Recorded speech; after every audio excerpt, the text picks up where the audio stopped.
이 갈라디아서에서 다루고 있는 메인 포인트는 칭의입니다. 의롭게 된다라는 소위 justification, 칭의를 강조하고 있습니다. 이 말을 이해하지 못하면은요, 믿음을 이야기할 수가 없습니다. 이 단어의 동사가 16절에서는 3번 나옵니다. 그리고 17절에는 한 번 나오지요. 명사는 21절에 한 번 나옵니다. 의롭게 되다, 소위 칭의란 이 말은 하나님이 죄인인 우리를 죄 없다라고 인정해 주시는 것을 의미하지요.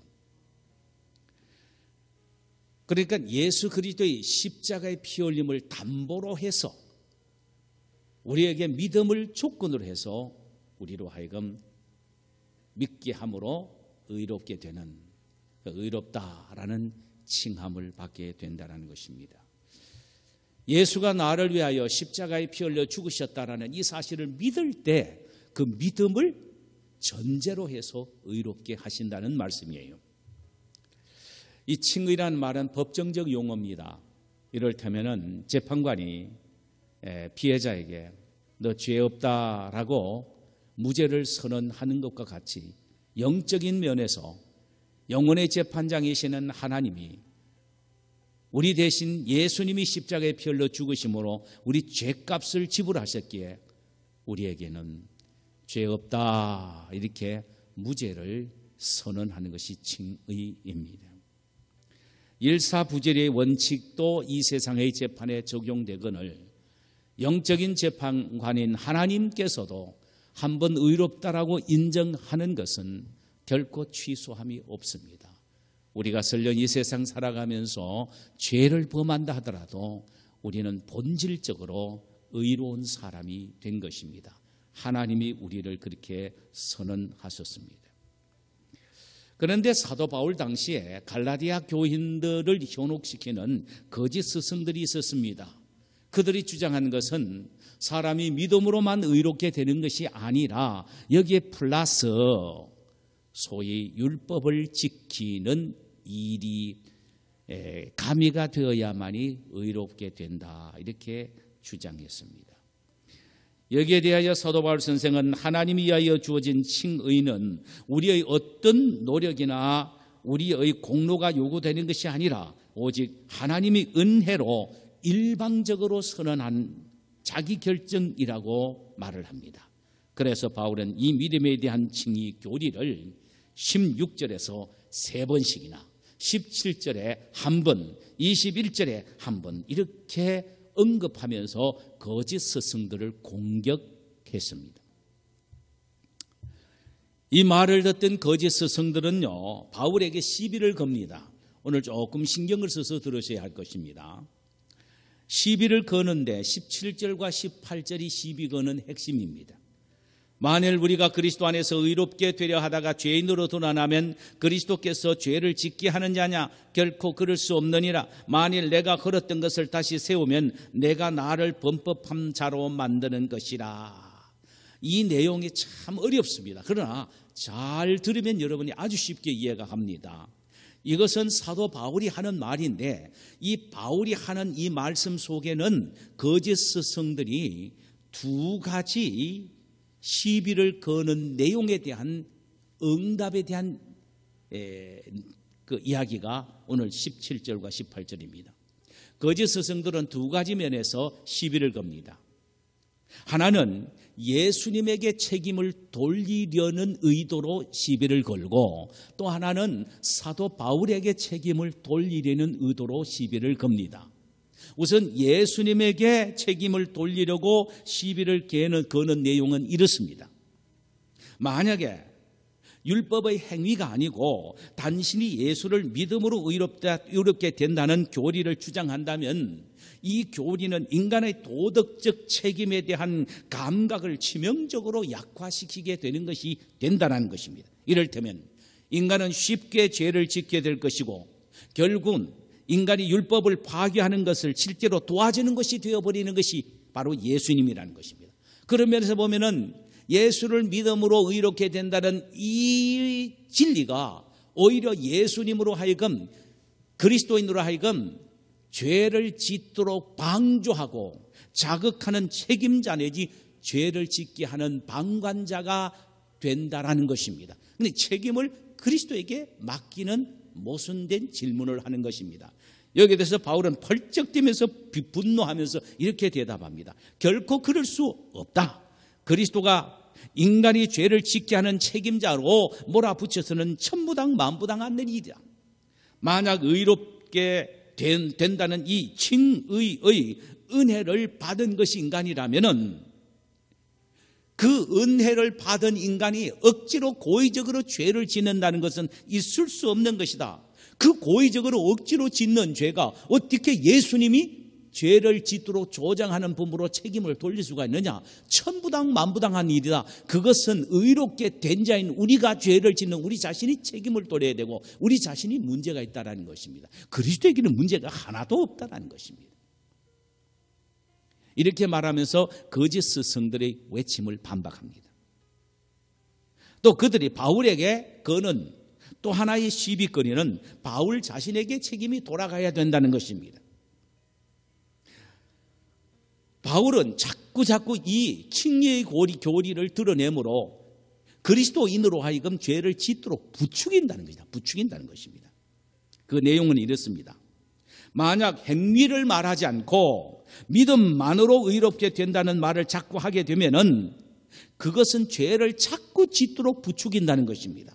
이를테면 죄를 짓고 회개하고 죄를 짓고 회개하고 또 죄를 짓고 회개하는 이 악순환만 반복되게 만든다는 것입니다. 바울은 여기에 대해서 이렇게 일침을 가며 반박합니다. 그것은 너희들이 모르는 소치다. 칭의는 믿음에 의하여 우리가 그리스도와 연합될 때에 이루어지는 일이다.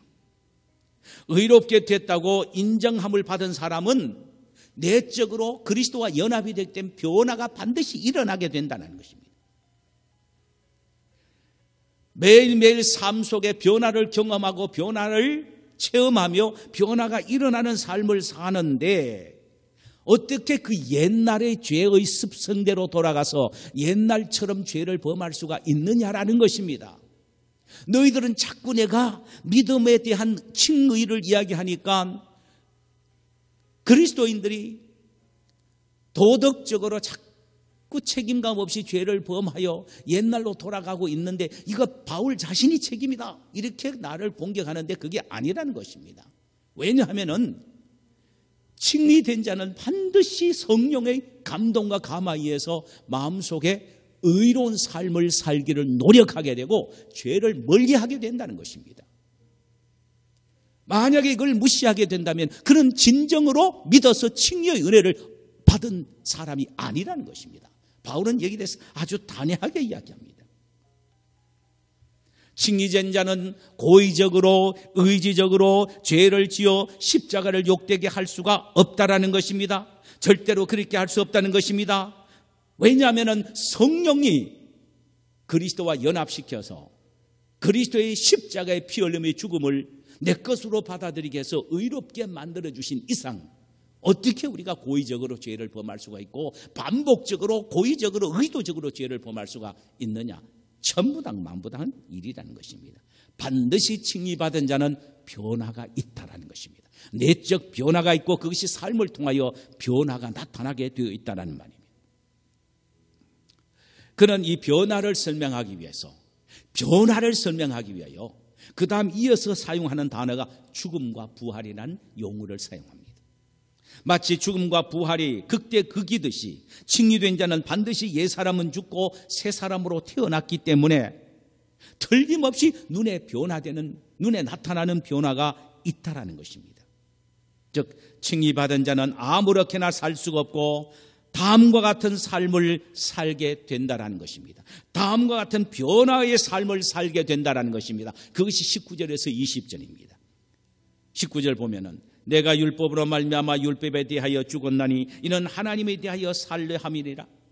율법이 인간에게 요구하는 것은 죽음입니다. 인간은 율법을 어겼기 때문에 마땅히 죄값으로 죽음을 지불해야 합니다. 그런데 19절에서 내가 죽음을 통한 율법의 요구를 이루었다라고 말합니다. 잘 보셔야 합니다. 내가 율법으로 말미암아 죽음에 대하여 죽었나니 이는 하나님에 대하여 살려 함이니라. 자, 내가 율법에 대하여 율법으로 말미암아 율법에 대하여 죽었다는 것입니다. 여러분, 내가 죽은 게 아닙니다. 이거 오해하면 바울이 지금 헛소리를 한다라고 생각이 됩니다. 예수님이 내 죄를 대신해서 예수님이 나를 위하여 죽으신 것입니다. 다시 말하면 율법이 나에게 요구하는 것은 네가 율법을 어겼으니까 죽어라는 것입니다. 그런데 그 율법의 요구대로 예수님이 대신 죽으신 것입니다. 그래서 예수님은 율법을 이루셨습니다. 율법의 요구를 완전히 충족시켰습니다. 그런데 바울은 내가 율법에 대하여 죽었다라고 말했습니다. 이것은 신비로운 이야기입니다. 바울은 죽지 않았습니다. 예수님이 바울이 율법을 어금으로 말미암아 죽어야 될 죄값을 치르시고 죽으신 것입니다. 그런데 바울은 왜 내가 율법에 대하여 죽었다고 말했습니까? 이것은 율법의 모든 요구를 청산시켰다는 의미입니다. 바울이 청산한 것이 아니고 예수님이 십자가에서 청산하신 겁니다. 그런데 바울은 자신이 청산했다고 말을 하고 있습니다. 이거 신비로운 이야기입니다. 그래서 내가라는 단어를 사용합니다. 내 죄의 대가, 율법의 어김에 대한 죄의 대가로 예수님이 죽었는데 왜 바울은 자신이 죽었다고 말합니까? 이 사실을 20절에서 더욱 실제적인 말씀을 그는 하고 있습니다. 내가 그리스도와 함께 십자가에 못 박혔나니, 자, 내가 그리스도와 함께 십자가에 못 박혔나니 그런즉 이제는 내가 사는 것이 아니요 오직 내 안에 그리스도께서 사신 것이라. 이제 내가 육체 가운데 사는 것은 나를 사랑하사 나를 위하여 자기 자신을 버리신 하나님의 아들을 믿는 믿음 안에서 사는 것이라 그랬습니다. 여기서 바울은 당당하게 내가 그리스도와 함께 십자가에 못 박혔다라고 말합니다. I was crucified with Christ Jesus. 내가 그리스도와 함께 십자가에 못 박혀 죽었다. 엄청난 일입니다. 도저히 이해가 안 되는 일입니다만 그러나 영적 세계에서는 반드시 일어난 실제적 상황이었습니다. 이것은 기독교 교리의 절정입니다. 이것을 믿어야 합니다. 바울은 여기에서 예수님이, 잘 들으세요. 바울은 여기에서 예수님이 내 대신 십자가에 못 박혀 죽였다 이렇게 말하지 않고 있다는 사실입니다. 내가 그리스도와 함께 십자가에 못 박혀 죽었다고 말합니다. 여기서 바울이 강조하는 것은 뭐냐? 아니 예수님이 자신을 위하여 십자가에 못 박혀 죽은 것이 당연한 일인데 바울은 여기에서만큼은 내가 그리스도와 함께 십자가에 못 박혀 죽었다라고 이야기합니다. 여기에 뭐를 강조하고 있습니까? United. 예수 그리스도와의 연합을 강조하는 것입니다. 이것은 기독교 진리의 절정입니다. 나는 십자가에 달려 죽지 않았습니다. 예수님이 죽었었습니다. 그런데 중요한 것은 예수님이 나를 끌어안고 죽으셨단 말입니다. 그렇기 때문에 예수님이 죽었는데 나도 함께 죽은 것으로 인정하는 겁니다. 마치 이것은 이것과 같습니다. 제가 늘 예화를 잘 띱니다마는 내 속에 동전 하나가 들어가 있습니다. 이 동전이 주먹 안에 들어 있습니다. 내가 동전을 가지고 물속에 손을 집어넣습니다. 동전은 결코 물속에 들어가지 않습니다. 물 하나 묻지 않았습니다. 그런데 동전이 뭐라고 말합니까? 나 윤상철의 손과 함께 물속에 들어갔다 이렇게 말합니다. 맞는 말입니다. 그게요. 왜? 내 손과 동전이 하나가 되어서 연합이 되어 있기 때문입니다. 그러므로 내 손이 들어갔지만은 동전이 들어간 것입니다. 예수님은 나를 안으셨습니다. 안고 예수님이 십자가에 달리셨습니다. 그것은 곧 나도 함께 십자가에 달렸습니다. 예수님이 십자가 위에서 죽으셨습니다. 나도 함께 죽었습니다. 여러분 믿으십니까? 예수님이 무덤 속에 들어가 계셨습니다. 나도 예수님 안에서 무덤 속에 들어가 있습니다. 예수님이 무덤을 열고 부활하셨습니다. 나도 그리스도 안에서 그리스도와 함께 부활했습니다. 에베소서의 기가 막힌 말씀이 나오는데 나는 그리스도와 함께 내 생명이 그리스도 안에서 하늘에서 하나님 우편에 있다라고 말합니다. 바울은요. 그렇다면 그리스도 안에서 그리스도가 승천할 때 나도 함께 승천했고 내 생명이 그리스도 안에 하나님 우편에 지금 있다 이 말입니다. 그래서 우리는 죽어도 사는 것입니다. 엄청난 진리죠. 이게 연합이 가져다 주는 신령함입니다. 어떤 목사님이 저와 대화를 나눌 때 이런 이야기를 했습니다. 그가 경험한 환상에 대한 이야기를 했습니다. 그가 기도하던 중에 갑자기 말입니다, 십자가가 환하게 보이더랍니다. 그런데 그 십자가 위에 초라한 한 사람이 달려있더라는 것입니다. 그분 뒤에는 강렬한 태양빛이 비치기를 시작하더라는 것입니다. 뒤에서 비치는 빛이라 달려있는 그 사람의 얼굴은 누구인지 알 수가 없더라는 것입니다. 분명한 것은 영적인 느낌으로 볼 때에 예수님은 아니더라는 것입니다. 그 순간 목사님의 귀에 영음이 들려지기를 이 사람이 바로 너다 그러시더라는 겁니다. 옳은 말입니다. 예수님은 나를 가슴에 안고 십자가에 달려 있었습니다. 그리고 내가 이 그리스도와 함께 십자가에 못 박힌 것입니다. 그리스도와 내가 연합했기 때문입니다. 예수를 믿어 의롭게 된 사람은 성령에 의해 그리스도와 하나가 된 사람입니다. 이 사실을 우리는 믿어야 합니다. 그러므로 칭의된 자는 철저히 그리스도와 함께 죽고 살아난 사람이기에 변화된 삶을 살아야 합니다. 그리스도를 믿고 칭의된 사람은 반드시 변화된 삶을 살아야 되는데 어떤 변화의 삶을 살아야 되느냐 하면은 주인을 바꾸는 변화의 삶을 살아야 합니다. 주인. 내가 그리스도와 함께 십자가에 못 박혔나니 그런즉 이제는 내가 산 것이 아니요 오직 내 안에 그리스도께서 사신 것이다. 지금까지 내 삶의 주인은 나였습니다. 그러나 이제부터는 내 삶의 주인은 그리스도라는 것입니다. 내 마음의 가장자리인 의자에 내가 앉아서 내 인생을 좌지우지 내가 했다라는 것입니다. 그러나 이제는 그렇지 않는다는 것입니다. 내 마음의 중심의 자리에 그리스도가 앉으셨고 그리스도가 나의 주인이고 나는 그분의 종이 되었다라는 것입니다.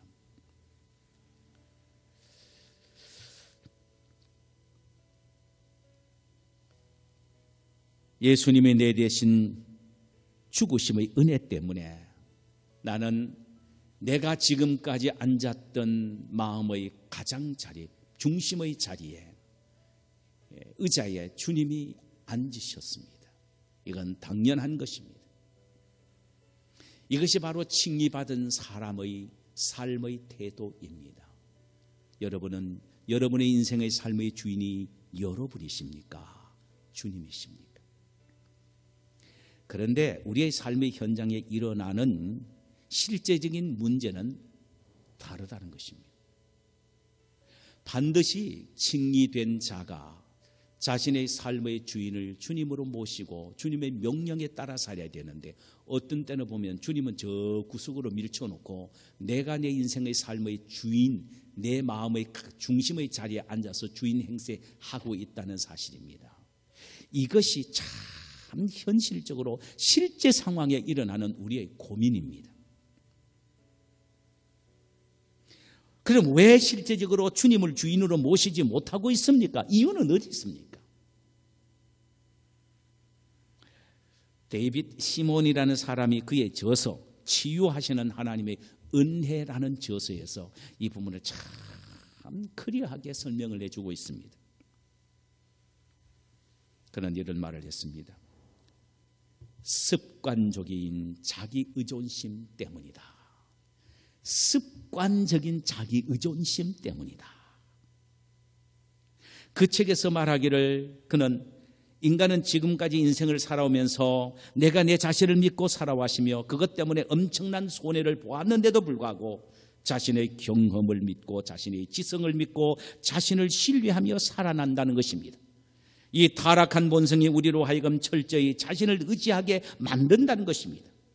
자기 의존심을 버리기 위해서는 자기 자신을 버리는 포기하는 훈련이 필요하다는 것입니다. 내가 십자가에 못 박혀 죽었다는 이 말씀은 나의 의지도 나의 욕망도 내 자신도 다 십자가에 못 박아 죽였다는 의미가 됩니다. 내 자신을 철저히 부정해야 한다는 말입니다. 그래야만 내 속에 그리스도를 계속해서 주인으로 모실 수가 있다는 것입니다. 여러분, 내가 내 삶의 주인이 될 때 내 삶은 어떻게 될 것 같습니까? 행복하고 평안하고 멋질 것 같습니까? 아닙니다. 불안과 불협화와 초조와 공포입니다. 그러나 예수님을 내 삶의 주인으로 모실 때는 전혀 달라진 이야기가 됩니다. 내 인생의 삶은 평안과 안정과 조화가 이루어지는 것입니다. 그러므로 우리는 그리스도를 내 삶의 주인으로 모시기 위하여 힘을 써야 합니다. 철저히 내 자신을 포기해야 합니다. 순간순간 뿅뿅 튀어나올 때마다 내 자신을 쳐서 복종하고 내 자신을 부인하고 포기하고 주님만을 높이는 이런 영적 훈련이 우리에게 필요하다 이 말입니다. 또 하나, 칭의된 자의 삶은요, 믿음 안에서 사는 삶입니다. 이제 내가 육체 가운데 사는 것은 나를 사랑하사 나를 위하여 자기 자신을 버리신 하나님의 아들을 믿는 믿음 안에서 사는 것이라. 칭의받은 사람은요, 나를 위하여 자기 자신을 버리신 하나님의 아들인 예수 그리스도를 믿는 믿음 안에서 사는 것입니다. 자, 믿음 안에서 산다는 게 무엇인가? 제가 세 가지로 간단하게 말씀을 드릴게요. 첫째로는 그리스도와 교제를 나누는 삶을 의미합니다. 한순간도 예수님과 떨어져서 살 수 없다는 사실을 잊어서는 안 된다는 말이죠.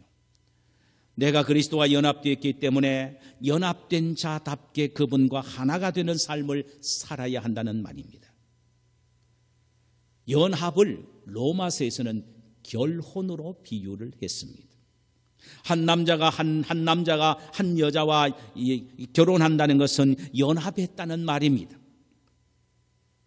부부가 된 이상 전에 처녀 총각 때에 사귀었던 관계는 모두 다 청산해야 합니다. 이제부터는 부부끼리만 교제를 나누며 하나가 되어야 합니다. 이와 같이 그리스도와 우리와 하나의 관계를 이루었다는, 영적으로 부부가 되었다는 사실을 우리가 안다면 그 어떤 세상적인 교제와도, 우리가 세상적인 것과도 교제를 나누어서는 안 되지요.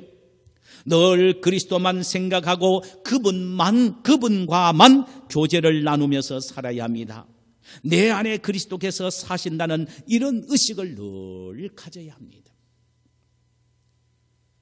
우리는 늘 하나님 앞에 기도를 통하여, 묵상을 통하여, 말씀을 통하여 늘 하나님과 교제를 나누는 일을 구체적으로 실천할 수 있어야 합니다. 여러분, 주님과 교제를 나누는 최선의 방법은 하나님 앞에 무릎을 꿇고 기도하는 것과 하나님의 말씀을 가지고 묵상하는 것입니다. 이것이 최선의 교제의 방법입니다. 이런 교제의 방법을 갖고 매일매일 교제하는 삶을 살아야 된다는 것입니다. 두 번째로 믿음 안에서 산다는 삶은 하나님의 뜻에 순종하는 삶을 말합니다. 여러분, 칭의된 그리스도인들의 삶은 철저히 하나님의 말씀에 순종하는 삶을 사는 것입니다. 그런데 우리의 고민이 있습니다. 우리 속에는 순종하고자 하는 거룩한 욕망이 있는가 하면은, 한편으로는 이 거룩한 욕망을 방해하는 태어날 때부터 가지고 나온 육적인 욕망이 있다는 사실입니다. 사단이란 놈은요, 우리의 육적인 욕망을 자극하여 거룩한 욕망인, 성령의 욕망인 성종을 따라서 순종하며 살아가기를 방해하고 있다는 사실입니다. 순종하고 살아가는 것을 방해하고 있다는 사실입니다. 이렇게 우리 속에는 거룩한 욕망과 육적인 욕망이 끊임없이 싸우고 있습니다. 거룩한 욕망은요, 성령의 뜻에 의하여 주님의 말씀에 순종하고자 하는 욕망이 우리의 심령 속에 일어납니다. 또 한편으로는 우리의 옛 본성이 자극해서 육적인 욕망, 우리의 멋대로 우리가 하고 싶은 대로 살아가고자 하는 그런 욕망이 우리 속에 있단 말입니다. 누구든지 다 있습니다. 크고 작고 강하고 약함의 차이는 있어도 누구에게나 다 있습니다. 그러면 어떻게 하면 육적인 욕망을 이길 수가 있을까요? 한 예화가 여러분에게 상당한 도움이 될 것입니다.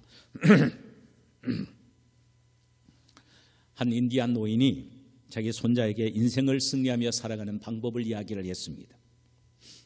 얘야, 사람의 마음속에는 영의 욕망과 육신의 욕망의 싸움이 계속된단다. 그 싸움은 너무나도 치열하게 마치 두 마리의 늑대가 싸우는 것과 같단다.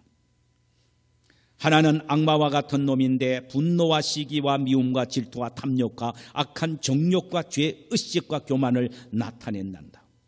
그러나 또 하나는 선한 늑대로서 기쁨, 평안, 화목, 사랑, 용서, 화해, 겸손 등을 나타낸단다. 이 두 마리의 늑대는 그 치열한 싸움이 대단한데 끊임없이 인간의 마음속에 싸우고 있단다. 할아버지 내 속에도 그 두 마리의 늑대가 싸우고 있고 어린 너 속에도 있다. 이 말을 듣던 손자가 이렇게 묻습니다. 그럼 할아버지 어느 늑대가 이깁니까? 그러니 그 할아버지가 이렇게 말을 했습니다. 그야 내가 먹이를 주는 놈이 이기지. 매우 현명한 대답입니다. 먹이를 주는 놈이 이깁니다. 우리의 마음속에 육적인 것을 자꾸 생각하면 나쁜 늑대인 육적인 욕망이 힘을 얻어서 이깁니다. 시기와 질투와 미움의 정욕을 생각하고 추구하면 육적인 욕망이 힘을 받고 힘을 얻어서 육의 욕망이 이깁니다. 반대로 우리의 마음이 영적인 것을 추구하면은 즉 예배하고 전도하고 기도하고 소금 모임에 참석하고 성도의 교제를 아름답게 나누기를 힘쓰면은 우리의 영의 욕망이 힘을 얻어 순종하는 삶을 살아갈 수가 있습니다.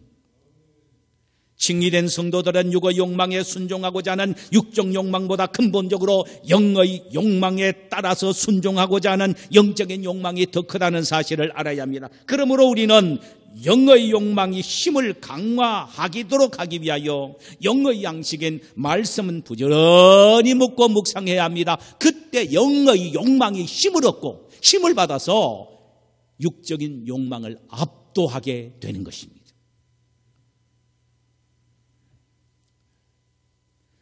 그의 삶은 시편 1편 3절에서 시편 기자가 이렇게 말합니다.